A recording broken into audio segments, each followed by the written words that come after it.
নমস্কার বন্ধুরা, লজিক বাংলা চ্যানেলে আপনাদের স্বাগত।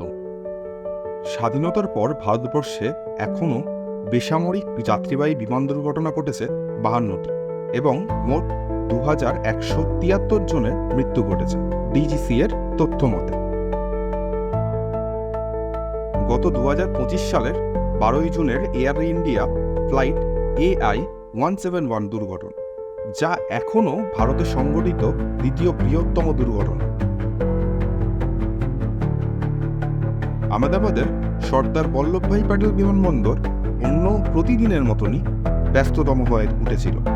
নির্দিষ্ট সময় অনুযায়ী অর্থাৎ দুপুর 1:38 আহমেদাবাদের সর্দার বল্লভভাই প্যাটেল বিমানবন্দর থেকে লন্ডনের উদ্দেশ্যে এয়ার ইন্ডিয়া ফ্লাইট AI-171 বোয়িংয়ের 787 ড্রিমলাইনার টেক অফ করে। কিন্তু কিছু দূর যাওয়ার পরই বিমানটিতে যান্ত্রিক গোলযোগ দেখা যায় এবং মেঘানীনগর রেসিডেন্সিয়াল এরিয়ার ওপর আছড়ে পড়ে। আছড়ে পড়ার সময় বিমানটি প্রতি মিনিট 475 ফিট নিচের দিকে নেমে আসছিল।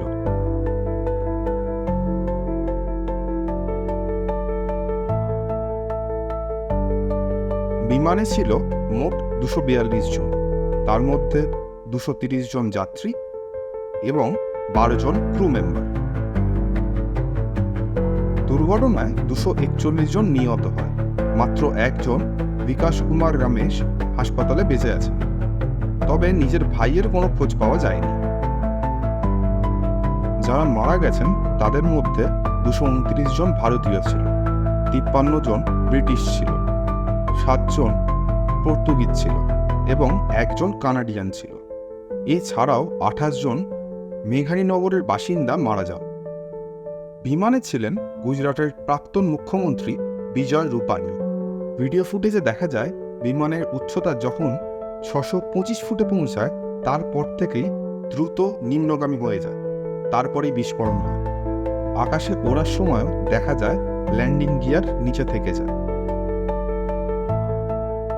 স্থানীয় ফায়ার সার্ভিস ও উদ্ধারকারী দল এবং এনএসজি সক্রিয়ভাবে বিমানের ভাঙা অংশ এবং আশেপাশে থাকা আহত নিহতদের উদ্ধার করছে, কিন্তু উচ্চ তাপমাত্রা এবং 1,25,000 লিটার জ্বালানির কারণে উদ্ধারকারীদের উদ্ধার করতে সমস্যার মধ্যে পড়তে হচ্ছে। ইতিমধ্যেই ফ্লাইটের থাকা ব্ল্যাক বক্স উদ্ধার করতে সক্ষম হয়েছে উদ্ধারকারীরা। প্লেন দুর্ঘটনায় নিহতদের পরিবারকে 1 কোটি টাকা করে দেবে টাটা গ্রুপ। আহতদের যাবতীয় খরচ বহন করবে এবং পাশাপাশি বিল্ডিং পুনর্নির্মাণে পাশে থাকবে।